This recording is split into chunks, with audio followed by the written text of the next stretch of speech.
वक्फ बोर्डाच्या जमिनीवरून देवेंद्र फडणवीस यांनी काँग्रेस नेत्यांवर गंभीर आरोप केलाय। महाराष्ट्रात वक्फचा घोटाळा झालाय। वक्फच्या जमिनी कुणी लाटल्या सगळ्यांना माहिती आहे।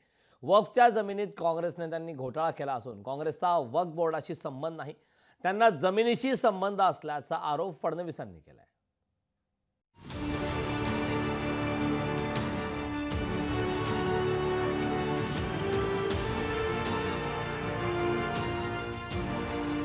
महाराष्ट्रात वक्फ बोर्डात जमीन घोटाळा झाल्याचा आरोप उपमुख्यमंत्री देवेंद्र फडणवीसांनी केलाय।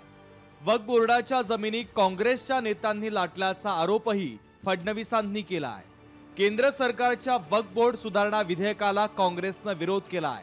हा विरोध तकलादू असल्याची टीका देवेंद्र फडणवीसांनी केली आहे। महाराष्ट्रामध्ये वक्फचा घोटाळा झाला आणि वक्फच्या जमिनी या कोणी लाटल्या, त्यात कोण कोण काँग्रेसचे नेते होते हे आपण सगळ्यांनी पाहिलं। त्याचा अहवाल देखील समोर आलेला। त्या जमिनी कशा लाटता येतील हा यांचा प्रयत्न आहे। जे बिल आलं होतं त्याच्यामुळे ट्रान्सपरन्सी येणार होती। हे जे काही जमिनी लाटणारे लोक आहेत यांना त्रास पडणार होती, म्हणून त्यांनी त्याचा विरोध केला।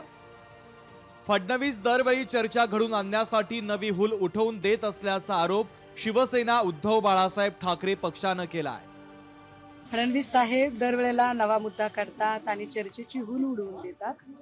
वक्फच्या जमिनीमध्ये घोटाळा झाला आहे की नाही झाला आहे हे अभ्यासाअंती स्पष्ट होईलच, पण तुर्तास फडणवीस साहेब स्वतःकडची चर्चा दुसरीकडे लोटून द्यायचा प्रयत्न करतायत आणि चर्चा ही जोरात आहे की भाजपच्या अंतर्गत आघाडीतले सगळे लोक मिळून फडणवीसांना महाराष्ट्राच्या बाहेर कसं काढून देता येईल याचा जास्त प्रयत्न करतात।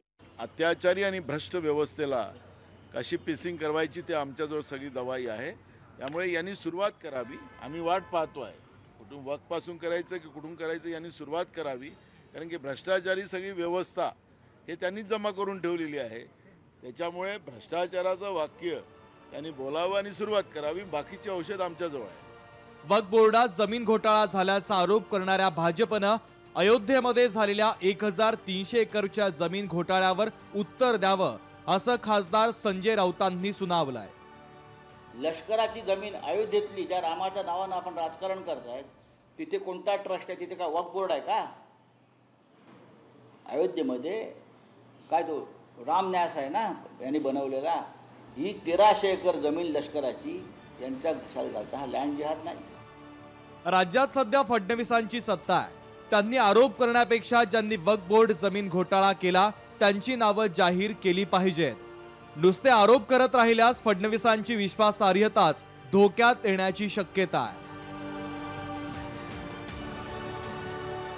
चंद्रशेखर भांगे, लोकशाही मराठी, पुणे। लोकशाही मराठी ऐका, पहा, जागरूक रहा।